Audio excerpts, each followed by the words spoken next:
This is Jeff Altman, Big Game Hunter. Welcome to Job Search Radio. Are you looking for a new job or interested in leveling up? Job Search Radio is your go-to resource for insider tips on job hunting and growing your career. Here's your host, Jeff Altman. This is Job Search Radio. I'm Jeff Altman, the Big Game Hunter. You know, consultants or temps often want to go full-time because there's a stage in life where they look for more stability.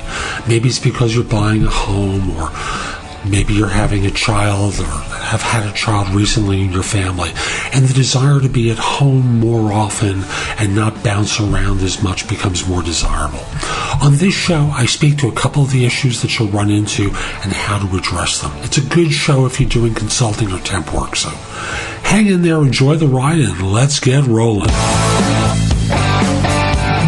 So you're a consultant or a long-term temp or a contractor, and you're trying to switch to full-time work on the staff of a firm rather than going as a nomad from place to place. How do you approach that? What sort of challenges do you face? Now, let me speak to a few of them. There are many, many more, but I want to talk with you about a few major ones. The first thing is on your resume. Often your assignments are relatively short term, 3 months here, 6 months there. You know, your first contact with an organization may not be a direct one, meaning you're not going to be introduced to a hiring manager. You may apply to something through an applicant tracking system. By the way, never, ever apply for a job through an applicant tracking system. I've dealt with that in other videos, but if you're crazy enough to do it, God bless you. And, you know, you need to address how the resume is going to be looked at by the system, which is you're going to look like a job hopper to them.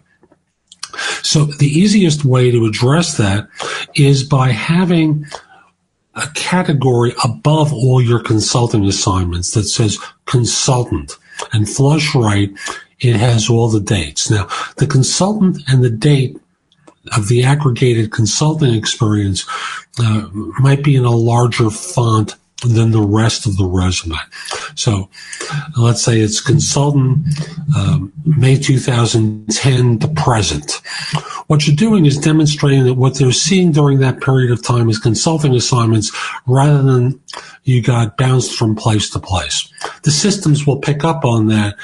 The other dates won't be problematic because they're going to see that first date, and that's the one they're going to attach to as the system parses the resume.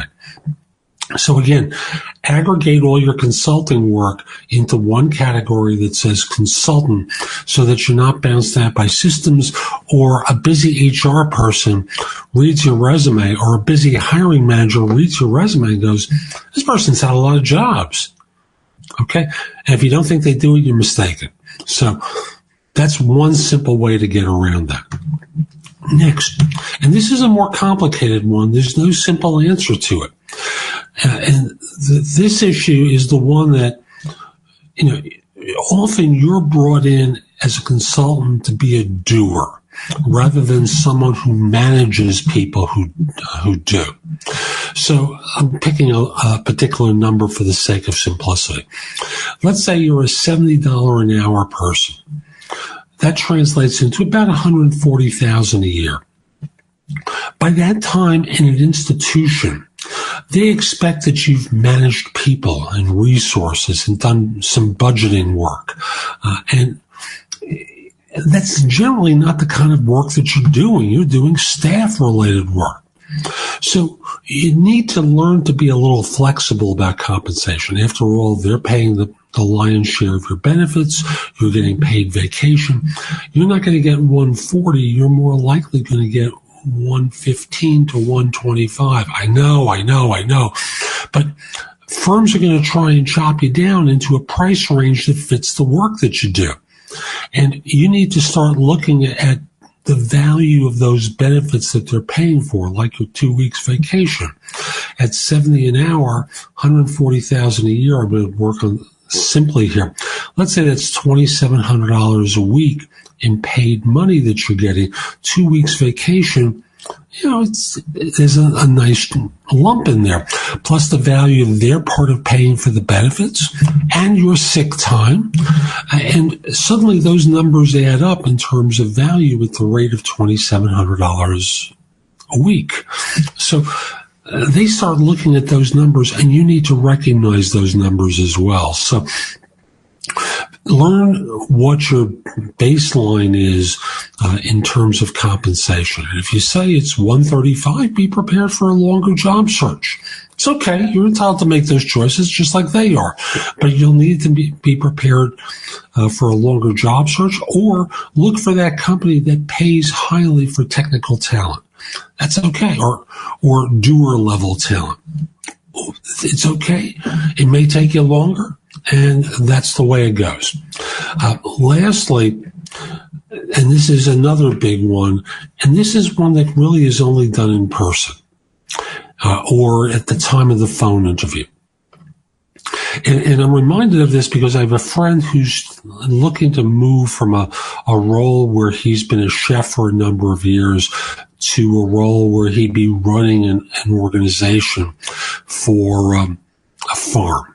And I know, without getting into details, it's a job that makes sense for him. And the question invariably comes up, why would you want to do this? And for you who's been a consultant, it's, are you sure you want to become a staff person instead of staying a consultant? Why? And that's the big question that even if they don't ask, they're going to ask themselves, and maybe not you. Now, if they ask you, you need to drop your voice and slow your speech. Remember, interviewing involves acting. This is not the spelling bee part of the interview. The spelling bee is where they ask you a question and you just crank out the answer instantly and show how smart you are. This is the emotional intelligence part of the interview, where they ask you, so why do you really want to do this? Why would you want to stop being a consultant and make all that money and come on to full-time staff? Well, the fact is, it's time for me to settle down. I've got family. I've got responsibilities, and I've decided that joining an organization where I can put down roots and become a contributor to that firm makes a lot more sense for me than being a contractor. And you have to just look at them in the eye as you say that. You can't speak quickly and nervously. You can't speak in a way that suggests you're being insincere. What I'm looking for is an organization where I can put that.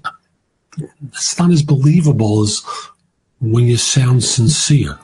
So recognize the difference in your cadence. Note your normal speaking voice. Slow down. And, answer the question directly. Consultants change to full-time work all the time. So that's today's show. I hope you found it helpful. And if you did, come on over to JobSearchCoachingHQ.com. There's a lot of great information I've created and others have created that you can watch, listen to, or read to help you find work more quickly. Again, that's JobSearchCoachingHQ.com. I'll be back tomorrow with more. I hope you have a great day. Take care. If you would like to have Jeff give you advice about your job search, you'll love JobSearchCoachingHQ.com. This site has all of Jeff's books and guides to job hunting available free. The ability to have Jeff answer your questions, plus podcasts and videos that'll help you with all the different parts of a job search, including writing a winning resume and cover letter, great answers to interview questions, how to negotiate effectively, whether you want an easy way or want to get tough, plus a community of people like you who you can get advice from. The site again is JobSearchCoachingHQ.com. That's JobSearchCoachingHQ.com.